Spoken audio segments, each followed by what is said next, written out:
यहाँ सरकारी और कॉर्पोरेट बॉन्ड को लेकर सेबी एक अहम प्रस्ताव पर चर्चा कर रही है। अब क्या है वो प्रस्ताव, उसकी पूरी एक्सक्लूसिव डिटेल लेकर हमारे वरिष्ठ सहयोगी ब्रजेश कुमार इस वक्त हमारे साथ स्टूडियो में जुड़ चुके हैं। ब्रजेश जी, जरा बताइए क्या है वो प्रस्ताव और क्या एक्सक्लूसिव डिटेल है आपके पास? बिल्कुल, ये प्रपोजल है जिस पर चर्चा चल रही है सेबी में, वो ये है कि किस तरह से जीसेक, कॉर्पोरेट बॉन्ड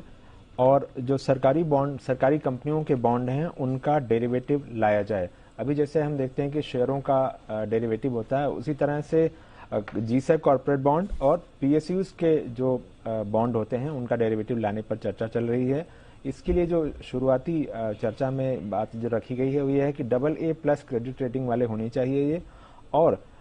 इसका मकसद बेसिकली ये है कि जो कॉर्पोरेट बॉन्ड है या जीसेक हैं या सीपीएसयू बॉन्ड है, इनको और ज़्यादा पॉपुलराइज किया जाए, इसमें और ज़्यादा लिक्विडिटी बढ़ाई जाए। हालांकि जो जानकार हैं उनका ये कहना है कि इस तरह के प्रोडक्ट तभी चल सकते हैं जब तीन चार रेगुलेटर हैं, जैसे कि आरबीआई है जीसेक के लिए, और इसके अलावा पीएफआरडीए है, अगर प्रोविडेंट फंड, अगर इसके फंड्स के पैसे आते हैं, पेंशन फंड्स के पैसे आते हैं इसमें, तो उसके लिए वहां का अप्रूवल, आईआरडीए का अगर अप्रूवल समय पर मिले, जो क्योंकि इंश्योरेंस का पैसा बहुत कुछ आता है, साथ ही म्यूचुअल फंड्स अगर इस तरह के प्रोडक्ट में पैसे लगाते हैं, तो सारे रेगुलेटर्स